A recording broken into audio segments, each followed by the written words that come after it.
रस का सृजन करने वाले हमारे प्यारे संगीतकार बंधु और विज्ञान के माध्यम से कथा को दूर दूर तक पहुंचाने वाले समस्त संगीत बंधुओं को व्यासपीठ से भगवत भाव से सादर वंदन अभिनंदन।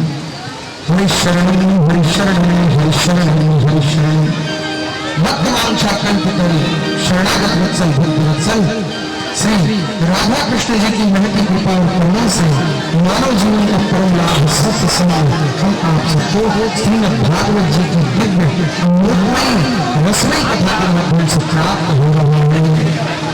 इसलिए महाराज शास्त्र एक बात कहता है, एक समाद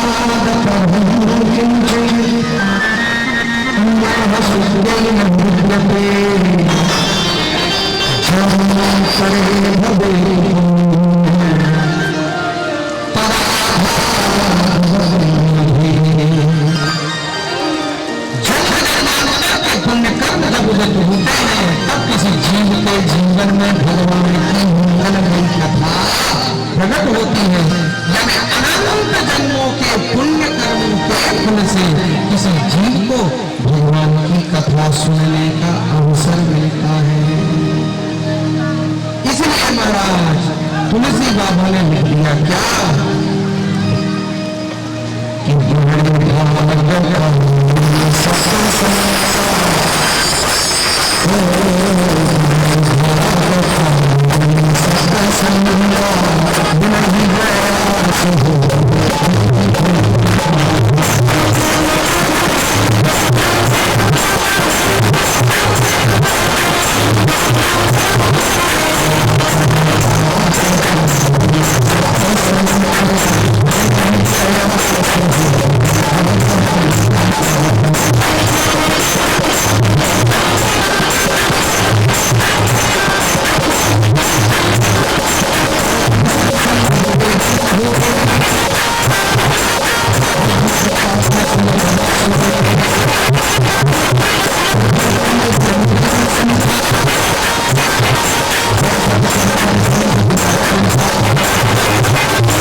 कि स्वाभाविक प्रश्न मन में उठ सकता है कि इस कथा में ऐसा क्या है कि अनंत जन्म के पुण्यों की आवश्यकता है, क्या है इस कथा में ऐसा।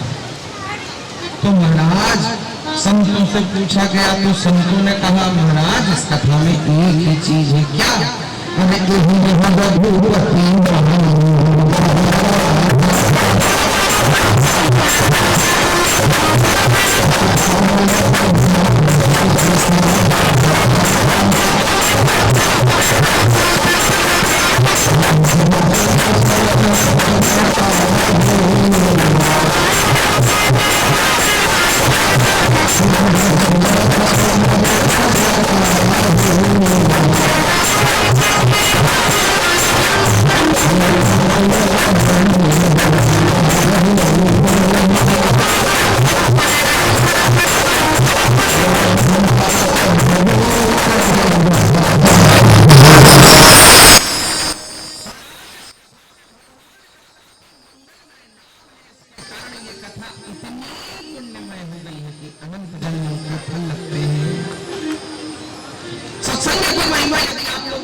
वशिष्ठ जी में और विश्वामित्र जी में झगड़ा छिड़ गया।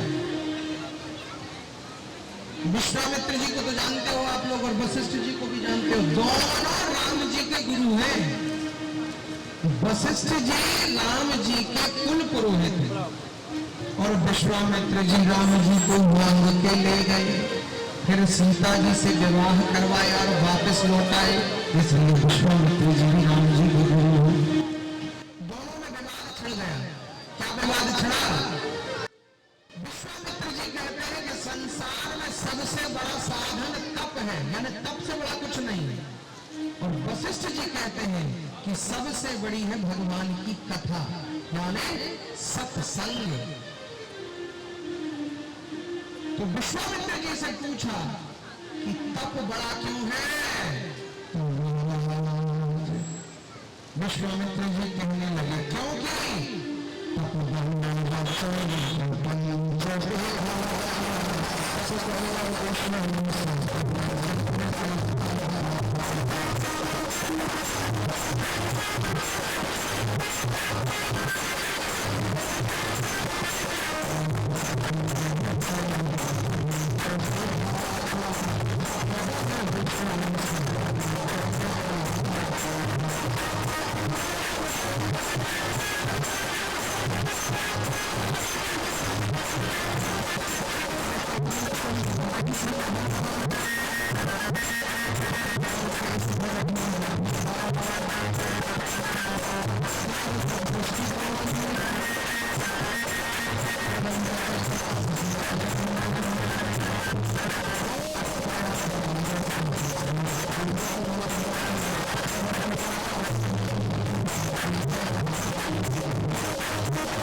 ब्रह्मा जी समस्त सृष्टि को रचते हैं, तप के बल से विष्णु भगवान पालन करते हैं, तप के बल से शंभु समस्त सृष्टि का नाश करते हैं।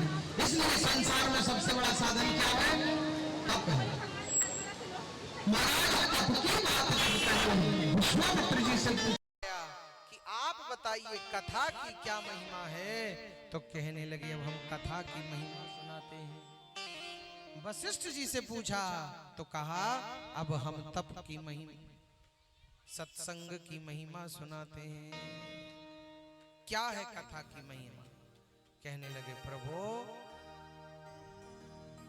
राम कथा सुंदर करतारी, संशय विहंग ओ रावण हारी।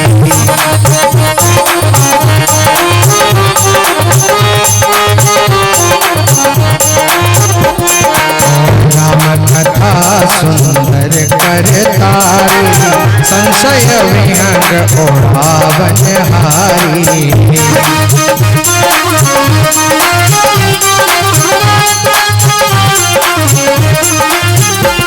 अरे भवसागर कहाँ पार जो चाहा, और राम कथा था कर द्रहणावा।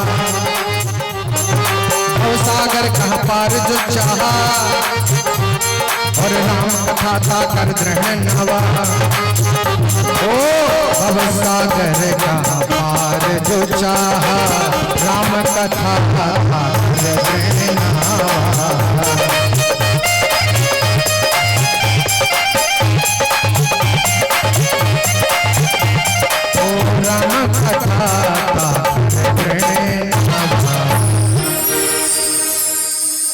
महाराज भगवान की कथा ऐसी है कि संसार के समस्त सुख तो मिलेंगे, अंत में भगवान के धाम जाना चाहोगे तो सहज भाव से भगवान के धाम भी चले जाओगे, यानी लोक भी बन जाएगा और परलोक भी बन जाएगा।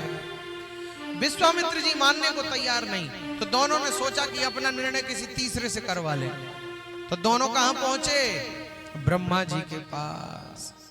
और ब्रह्मा जी से कहा कि प्रभु हम दोनों में झगड़ा हो गया, एक कहता है तप बड़ा, एक कहता भगवान की कथा बड़ी, आप निर्णय करो कि इसमें बड़ा क्या है। और ब्रह्मा जी ने सोचा दोनों राम जी के गुरु, यदि हम झगड़ा भी समेट देते हैं तो एक से बुराई हो जाएगी, और जिससे बुराई होगी वो सीधे राम जी के पास जाएगा, तो राम जी से बुराई कौन लेगा। तो ब्रह्मा जी बोले भैया हमारे पास तो समय ही नहीं है। क्यों समय नहीं है? बोले दिन रात हम सृष्टि बनाने में लगे, हमारे पास झगड़ा निपटाने का कहां समय है। तो फिर किसके पास समय है? बोले शंकर जी के पास समय कोई काम धाम नहीं, बैठे बैठे एक ही काम करते हैं। क्या क्या करते हैं? तुम पुनि राम राम दिन राति, सादर तप मन में आराती। तुम पुनि राम राम दिन राति, सादर तप मन में आराती। जासो जासो जासो नाम सुमिर बारा,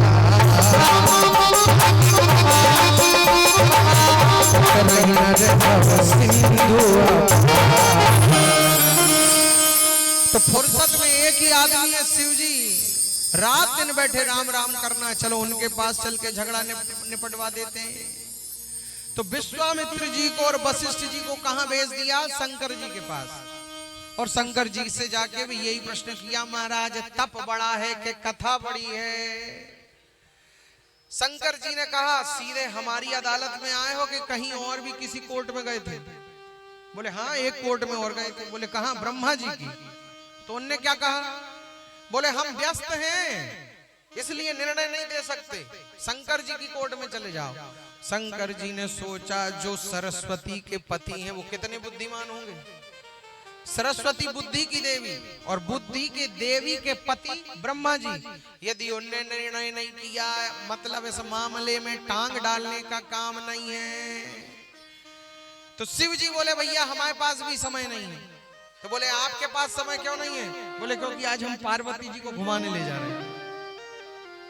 शंकर जी ने भी हाथ झाड़ लिए। तो महाराज फिर निर्णय कहाँ होगा? बोले ऐसा करो, विष्णु जी के पास चले जाओ, नारायण के पास चले जाओ। तो दोनों के दोनों ऋषि भगवान नारायण के पास गए और दोनों ने यही कहा, महाराज तप बड़ा है कि भगवान की कथा बड़ी है। भगवान नारायण बोले कि निर्णय तो अभी कर देते, लेकिन अब हमारा विश्राम करने का समय हो रहा है, इसलिए हम तो विश्राम कर रहे हैं। और निर्णय किससे करा लो? शेषनाग से। तो दोनों शेषनाग के पास चले गए। शेषनाग ने कहा, हम 1 मिनट में निर्णय कर देंगे, लेकिन हमारे सिर का बोझ तो कम करो, कि सारी धरती का बोझ हमारे सिर पर रखा है, तो हम निर्णय करें कि ये बोझ ढोएं। तो विश्वामित्र जी कहने लगे, इसमें क्या समस्या है, 1 मिनट में आपका बोझ हल्का किए देते हैं। अच्छा करो। तो विश्वामित्र जी कहने लगे, हमारे सारे जीवन की जो तपस्या है, उस तप के बल से पृथ्वी अपनी जगह स्थिर हो जाए। तो शेषनाग जी बोले हम हटें? बोले हाँ हटो। और शेषनाग जैसे ही हटे तो धरती रसातल को, पाताल को जाने लगी। शेषनाग फिर नीचे लग गए। कहने लगे आपके तप ने तो कुछ काम नहीं किया, अब वशिष्ठ जी आप कुछ कर सकते हो तो आप कुछ कर लो। विश्वामित्र जी बोले थे, सारे जीवन के तप के बल से एक जगह खड़ी रहे पृथ्वी। वशिष्ठ जी क्या बोले? हमने जीवन भर जो सत्संग किया है, उसके एक पल के पुण्य से, जीवन भर जो तप किया है, जीवन भर जो सत्संग किया है, कथा सुनी है, उसके एक पल के तप के पुण्य के बल से महाराज धरती अपनी जगह रुकी रह जाए। शेषनाग जी बोले हम हटें? हाँ हटो। और शेषनाग जैसे ही हटे, एक पल के कथा के प्रभाव से पृथ्वी अपनी जगह स्थिर रह गई। शेषनाग जी कहने लगे, हो गया निर्णय। क्या निर्णय? अरे सत्संगति आधी घड़ी और तप के वर्ष हजार, सत्संगति आधी घड़ी तप के वर्ष हजार, तो भी नहीं बराबरी वेदन कियो विचार। हजारों वर्ष बैठकर तपस्या करो, धूप में, सर्दी में, वर्षा में, लेकिन वो पुण्य इकट्ठा नहीं होगा जो कूलर में और गद्दे में बैठकर 2 मिनट भी भगवान का नाम गा लो और भगवान की कथा सुन लो, तो जो पुण्य इकट्ठा होगा वो हजारों वर्ष के तप से इकट्ठा होने वाला नहीं है। ये है कथा की महिमा, कथा की महिमा, कथा की महिमा। इसलिए संसार में कहते हैं सब कुछ सुलभ है, 2 चीजें दुर्लभ है। क्या? सुतदारा और लक्ष्मी, अरे पापी के भी हो। सुतदारा और लक्ष्मी पापी के भी हो। संत दरस और हरि कथा तुलसी दुर्लभ दो। भगवान की कथा और संतों के दर्शन ये जीवन में दुर्लभ है, बाकी धन सुलभ है, पत्नी सुलभ है, पुत्र सुलभ है, समस्त साधन सुलभ है। एक बात बताओ, रावण के पास कितना धन था? कैसी पतिव्रता पत्नी थी? कैसा तेजस्वी पुत्र था? सोने से बनी लंका थी। लेकिन कोई अपने पुत्र का नाम रावण रखता है? अरे रखना चाहिए। इतना धन है, इतना नाम है, इतना यश है। रावण के लिए कहते हैं न भूतो और न भविष्यति, न उसके जैसा कभी हुआ और न होने को है। लेकिन फिर भी कोई अपने पुत्र का नाम रावण नहीं रखता। क्यों? क्योंकि महाराज धन से बड़ा नहीं होता, पद से बड़ा नहीं होता, बड़ा कैसे होता है? भाग्यशाली कौन है जिसके जीवन में भगवान की कथा आ गई है। इसलिए संत गाते हैं क्या? वही सौभाग्यशाली है, वही सौभाग्यशाली है जिन्हें अवसर ये मिलता है। सौभाग्यशाली है जिन्हें अवसर ये मिलता है, जिन्हें अवसर ये मिलता है, जिन्हें अवसर ये मिलता है, जिन्हें अवसर मिलता है, जिन्हें अवसर मिलता है। कौन सा अवसर? कथा भगवान की सुनते, कथा भगवान की सुनते संत दर्शन भी मिलता है। भगवान की सुनते संत दर्शन भी मिलता है। वही सौभाग्यशाली है जिन्हें अवसर ये मिलता है। वही सौभाग्यशाली है जिन्हें अवसर ये मिलता है।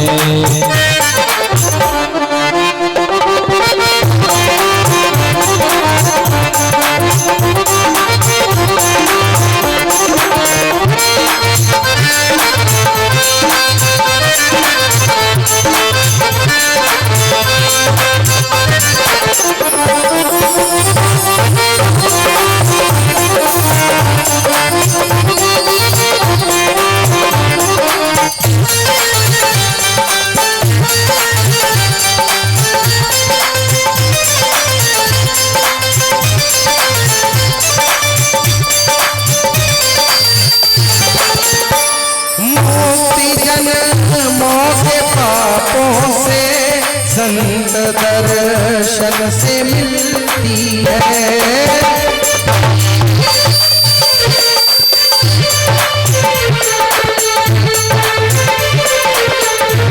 रोज सत्संग करने से प्रभु की भक्ति मिलती है। सत्संग करने से प्रभु की भक्ति मिलती है। हाँ प्रभु की भक्ति मिलती है। प्रेम विश्वास श्रद्धा से, प्रेम विश्वास श्रद्धा से सदा सन्मार्ग मिलता है। विश्वास श्रद्धा से सदा सन्मार्ग मिलता है। वही सौभाग्यशाली है जिन्हें अवसर मिलता है।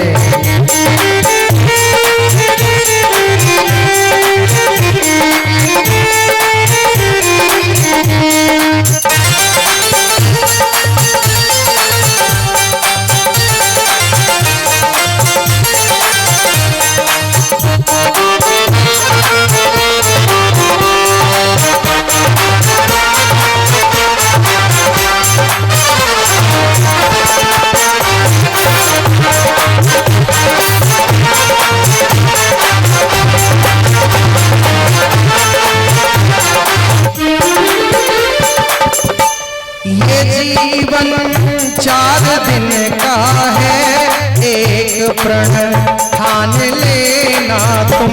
ये जीवन 4 दिन का है, एक प्रण ठान लेना तुम। त्रिवेणी रूप सत्संग में रोज डुबकी लगाना तुम। त्रिवेणी रूप सत्संग में रोज डुबकी लगाना तुम। रोज डुबकी लगाना जो रोज सत्संग करता है, रोज सत्संग करता है। प्रभु का प्यार मिलता है। सत्संग करता है, प्रभु का प्यार मिलता है। सौभाग्यशाली है जिन्हें अवसर ये मिलता है। सौभाग्यशाली है जिन्हें अवसर ये मिलता है। अवसर ये मिलता है। अवसर ये मिलता है। अवसर ये मिलता है। तो हमारी पुण्यमयी माता जी, इनके 3 सुपुत्र और पूरा गुप्ता परिवार अत्यंत भाग्यशाली है महाराज, जिन्हें भगवान की मंगलमयी कथा श्रवण करने का अवसर मिल रहा है। जोरदार तालियां हमारे गुप्ता परिवार के लिए। और महाराज एक बात कहें, प्रत्यक्ष या अप्रत्यक्ष रूप से कथा का जो सूत्रधार होता है वो भी कम भाग्यशाली नहीं होता। तो यदि गुप्ता परिवार कथा करा रहे हैं और हम यदि कथा यहां कह रहे हैं, तो इस कथा के सूत्रधार हैं हमारे परम आदरणीय, हमारे बड़े भैया आदरणीय गुप्ता जी। महाराज ये गुप्ता जी ही सूत्रधार हैं जिन्होंने हमारा परिचय गुप्ता परिवार से कराया, और आज आप इस रूप में इस कथा का विस्तार देख रहे हैं। इसलिए बहुत बहुत साधुवाद और शानदार जोरदार तालियां हमारे बड़े भाई गुप्ता जी के लिए। महाराज जितने मीठे ये हृदय के हैं उतने ही मीठे ये गले के हैं। आपको अभी 7 दिनों में सुंदर भजनों की प्रस्तुतियां मिलेंगी। बहुत सुंदर गाते हैं और हमारे क्षेत्र के माने हुए कलाकार हैं, इसलिए एक बार फिर जोरदार तालियां।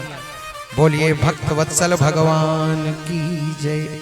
अब एक बात और कहेंगे कि महाराज जो कथा सुनता है वो तो भाग्यशाली है, और जो कथा सुनवाता है उसका भाग्य तो कहना ही क्या है।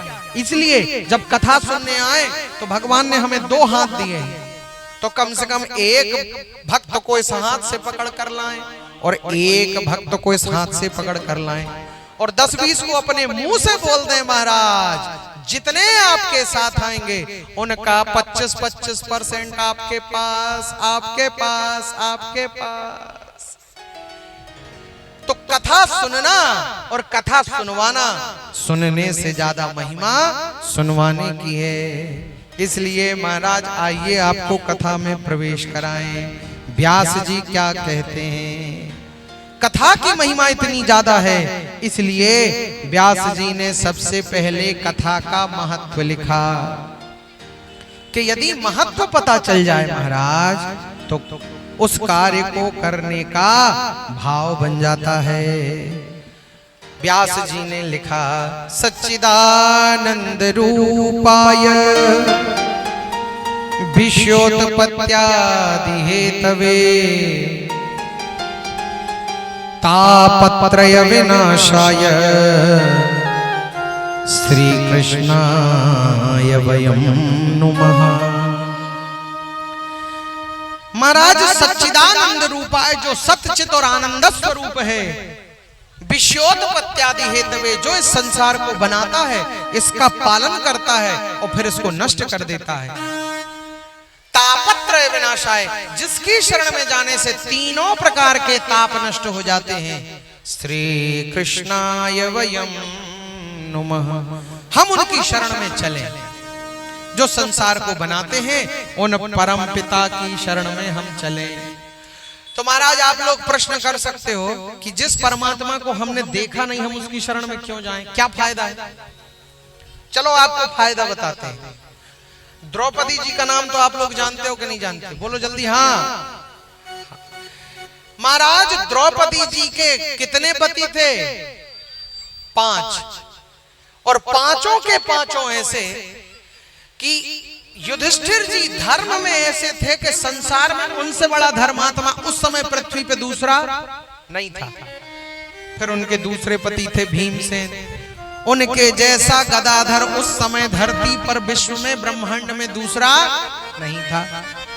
तीसरे अर्जुन, अर्जुन के जैसा धनुर्धर उस समय ब्रह्मांड में धरती पर दूसरा नहीं था। नकुल और सहदेव एक तलवारबाजी में और एक ज्योतिष विद्या में इतना प्रवीण था कि धरती पर उसके जैसा कोई दूसरा नहीं था। जिसके ऐसे बलवान, ज्ञानवान, महिमावान 5 पति हैं महाराज, उस देवी के साथ क्या हुआ? जिसके स्वयं भगवान श्री कृष्ण सखा हैं, उस देवी के साथ क्या हुआ? भरी सभा में महाराज उसको बाल पकड़कर खींच कर लाया गया। जहां उसके ससुर बैठे हैं, गुरु बैठे हैं, समस्त वृद्ध बैठे हैं, और जब द्रौपदी को वहां खींच कर लाया गया तो द्रौपदी ने सबसे पहले भीष्म पितामह जी से शरण मांगी। भीष्म पितामह नहीं दे पाए। गुरु जी से शरण मांगी, गुरु जी शरण नहीं दे पाए। राजा बैठे हैं, राजा से शरण मांगी, राजा शरण नहीं दे पाए। 5 बलवान पति जिसके, उन 5 पतियों से शरण मांगी, वो शरण नहीं दे पाए। अंत में द्रौपदी को समझ में आया कि हमको शरण केवल एक जगह मिल सकती है। कहां? जो समस्त जीवों का आश्रय दाता है, ठाकुर, तो भगवान को पुकारा है। सबके पास जाकर अंत में किसको पुकारा? भगवान को।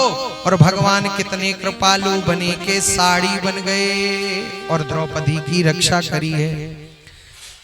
जिनके ऐसे 5 महिमावान पति हैं, जब वो संकट में पड़ सकती है और उसको भी भगवान की शरण में जाने पर ही रक्षा मिलती है, तो क्या हम और आप जैसे जीव भगवान की शरण के बिना इस धरती पर रह सकते हैं? महाराज वो द्वापर का समय था, भगवान श्री कृष्ण धरती पर थे, तब उस देवी के साथ, उस जीव के साथ ऐसा अत्याचार हुआ। आज तो कलयुग है और भगवान भी कहते इस धरती पर नहीं है। यदि हम उनकी शरण ग्रहण नहीं करेंगे तो हमारी क्या दुर्दशा होगी। इसलिए श्री कृष्णाय वयं नुमः। तुलसी बाबा कहते हैं क्या? तरयेन बिन सेवे मम स्वामी, राम नमामि रमामि नमामि।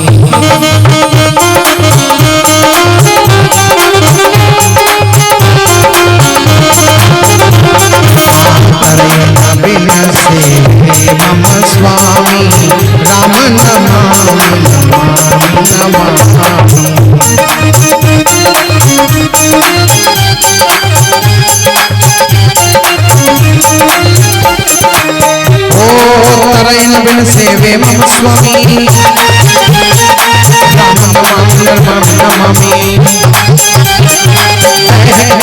भौतिक पापा और राम राज का हो नहीं व्यापार ओ कह के दैविक भौतिक तापा राम राज का हो नहीं व्यापार राम राज का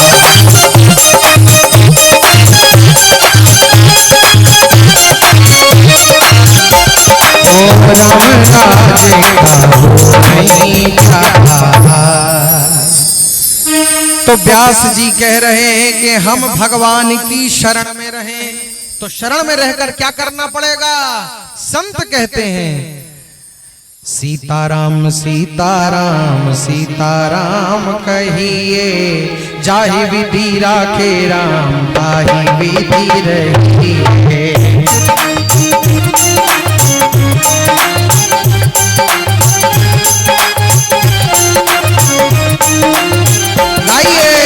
सीताराम सीताराम सीताराम कहिए, जाहि विधि राखे राम विधि रहिए। सीताराम सीताराम सीताराम कहिए, जाहि विधि राखे राम ताहि विधि रहिए।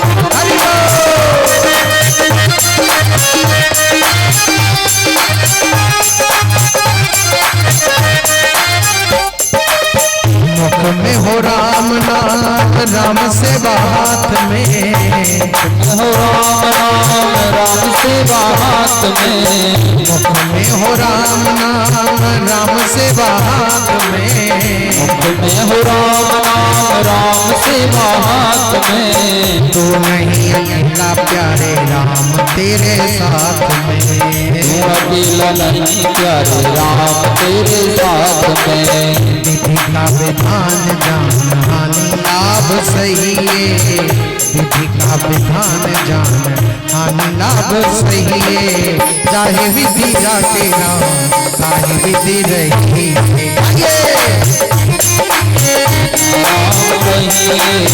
जाहि विधि राखे राम ताहि विधि रहिए।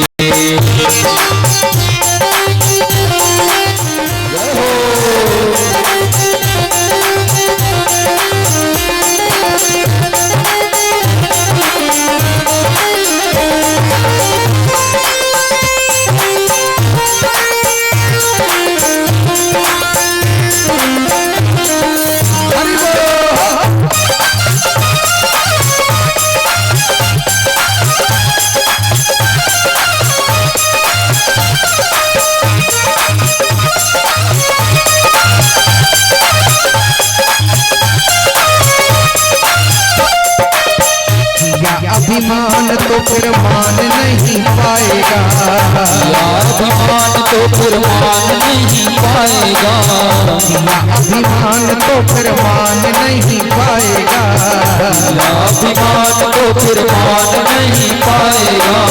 होगा प्यारे वही जो श्री राम जी को भाएगा, होगा प्यारे वही जो श्री राम जी को भाएगा।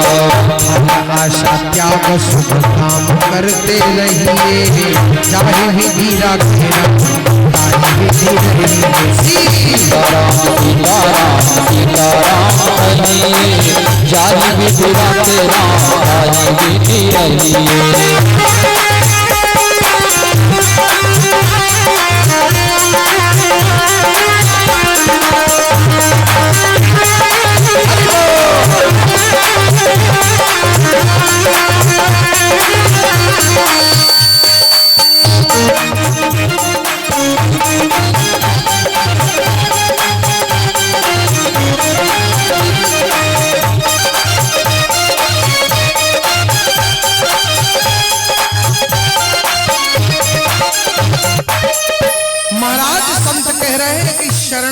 का मूल क्या है, कैसे चले भगवान की शरण में। संत कह रहे हैं जिंदगी की डोर सौंप हाथ दीनानाथ के, जिंदगी की डोर सौंप हाथ दीनानाथ के, जिंदगी की डोर सौंप हाथ दीनानाथ के, जिंदगी की डोर सौंप हाथ दीनानाथ के। महलों में रखे चाहे झोपड़ी में वास दे, महलों में रखे चाहे झोपड़ी में वास दे। धन्यवाद निर्विवाद राम राम कहिए, धन्यवाद निर्विवाद राम राम कहिए। चाहे विधि रखे